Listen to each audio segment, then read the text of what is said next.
Once upon a time, in a little village tucked between rolling green hills, there lived a kind woodcutter and his wife. They were gentle, happy people, but their hearts carried one great wish. They wanted a baby more than anything in the world. Now, right next door to their little cottage, behind a tall stone wall covered in ivy and thorns, there was a magnificent garden. And oh, what a garden it was! Flowers of every color bloomed there all year long, even in the snow. Apples as red as rubies hung from silver-barked trees, and right in the very middle of the garden grew a patch of the most beautiful bright green plant called Rapunzel, a leafy herb that sparkled with morning dew as if it were touched by starlight. But this garden belonged to someone very powerful, an enchantress named Mother Veldra. She had sharp gray eyes, a long dark cloak, and a voice that could make the wind stop blowing. Everyone in the village knew the rule: never, ever go into Veldra's garden. But one cool evening, the woodcutter's wife looked over that wall, and she saw those Rapunzel leaves glowing softly in the moonlight, and she felt a hunger she couldn't explain, deep in her heart, not just her tummy. "Please," she whispered to her husband, "I must have some of that Rapunzel. I feel like I need it to live." The woodcutter loved his wife dearly, so that night, when the moon hid behind the clouds, he climbed over the wall, filled his pockets with Rapunzel leaves, and turned to leave. But there, standing in the shadows, was Mother Veldra. "So," she said softly, "you take from my garden." The woodcutter fell to his knees. "Forgive me, my wife, she needs it. I'll give you anything." Veldra looked at him for a long, long time. Then she said, "You may take all the Rapunzel you wish, but when your first child is born, that child will come to live with me. I will care for her. I will keep her safe. That is my price." The woodcutter, trembling with fear, agreed. What else could he do? And so, when spring came, a beautiful baby girl was born, with tiny fingers, a button nose, and the softest golden hair that seemed to glow like candlelight. Mother Veldra came that very night. She wrapped the baby in a silver blanket and carried her away into the forest. She named the child Rapunzel. Deep, deep in the whispering woods, where the trees grew so tall their tops tickled the clouds, Veldra had built a tower. It had no door, no staircase, just one single window at the very, very top. And that is where Rapunzel grew up. Now, Granny wants you to know something important. Veldra wasn't always cruel. In her own strange way, she truly believed she was protecting Rapunzel from the dangers of the world. She brought her books and paints. She taught her the names of every star. She cooked her warm soup on cold nights. But she never, ever let Rapunzel leave.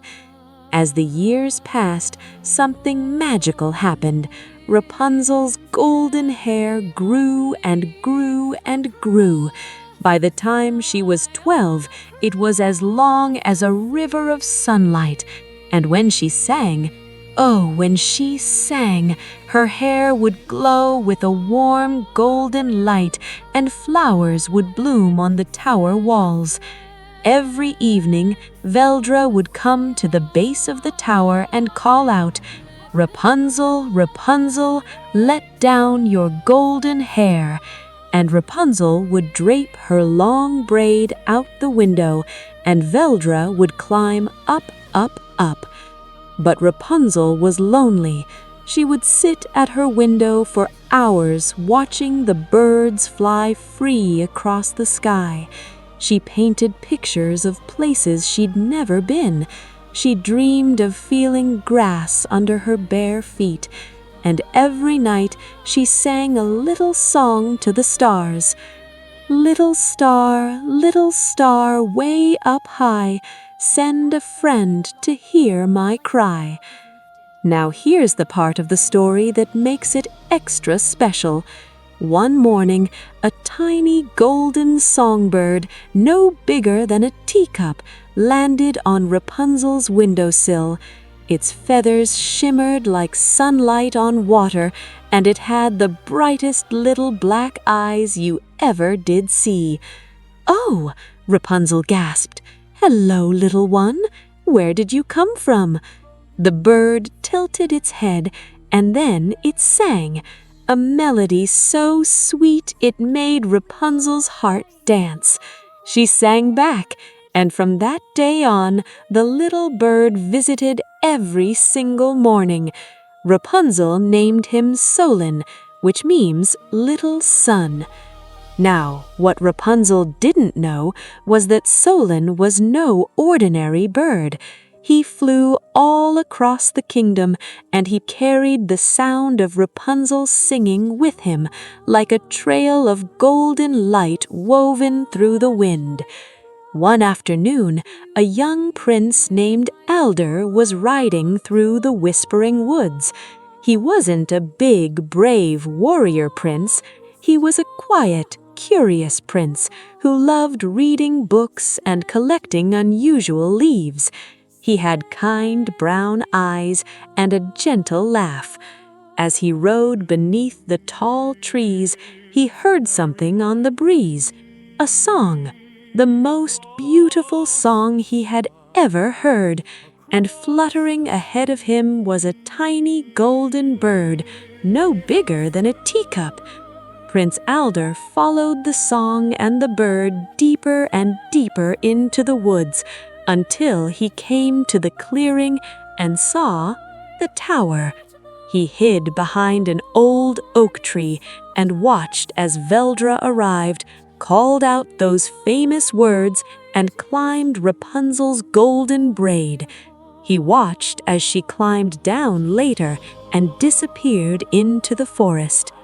The next day, after Veldra had gone, Alder stepped out from behind the tree and called up in a shaking voice, "Rapunzel, Rapunzel, let down your golden hair." Rapunzel nearly fell off her chair. She looked out the window and saw not Veldra, but a young man with kind eyes, a nervous smile, and a leaf stuck in his hair. She was frightened at first, but then Solen the songbird landed on the prince's shoulder and sang a happy little trill, as if to say, "It's okay, I brought him for you." So Rapunzel let down her hair, and Alder climbed up. They talked for hours. He told her about the village, the markets, the river that sparkled like a ribbon of diamonds. She told him about the stars, her paintings, and how she'd never felt rain on her face. "I'll help you leave this place," Prince Alder promised, "but we must be clever about it." Each night, Alder brought Rapunzel a skein of strong silk thread. Night after night, Rapunzel wove the thread into a long, beautiful ladder, hiding it under her bed whenever Veldra visited. But one afternoon, Rapunzel made a mistake. While Veldra was climbing her hair, Rapunzel sighed and said, "You're so much heavier than Alder, Mother." Veldra's gray eyes turned to ice. "Who is Alder?" she hissed. In a fury, Veldra cut Rapunzel's long golden hair with a pair of silver shears. Snip! The braid fell to the floor like a sleeping golden snake. Then she carried Rapunzel far away to a hidden meadow beyond the mountains, where the wind howled and the flowers didn't grow. That evening, when Alder came and called up to the window, Veldra lowered the cut braid herself. When Alder reached the top, he found not Rapunzel, but Veldra's cold, sharp smile. "Your little songbird is gone," she whispered. "You'll never find her." Heartbroken, Alder stumbled through the forest, searching and searching. Days turned to weeks. He barely ate, he barely slept. But Solen, the songbird, Solen never gave up. That little golden bird flew across mountains and rivers, through rainstorms and fog, until he found Rapunzel sitting alone in the empty meadow, singing her sad song to the sky. Solen flew back to Alder as fast as his tiny wings could carry him, and Alder followed. When Alder found Rapunzel in the meadow, she was thin and pale and so very tired. But the moment she heard his voice, her eyes filled with happy tears. She ran to him and held his hands. And when her tears fell upon his eyes, because his sight had grown weak from weeks of wandering in the dark woods, a warm golden light washed over him. He could see perfectly again. And something else happened too. Where Rapunzel's tears touched the ground, flowers began to bloom. Golden flowers, bright as her hair used to be, were spreading across the meadow in every direction. Rapunzel's magic had never been in her hair. It had been in her heart all along. Together, with Solen singing on Rapunzel's shoulder, they walked out of the meadow and into the world. And Mother Veldra? Some say she saw those golden flowers spreading across the land, all the way to her garden wall, and she finally understood that love is not something you can lock in a tower. It has to be free. Some say she left a single Rapunzel plant on the doorstep of the palace, where Rapunzel and Alder eventually made their home, her quiet way of saying sorry. And so, my little moonbeam, Rapunzel found her freedom, her happiness, and a true friend in a little golden bird who never stopped looking for her. Remember, the most magical thing about you isn't how you look or what you can do. It's the love inside your heart. That's a kind of magic that can never, ever be taken away. Now close your eyes. Imagine those golden flowers blooming all around you, and let the stars sing you to sleep. Good night, sweetheart. Granny loves you.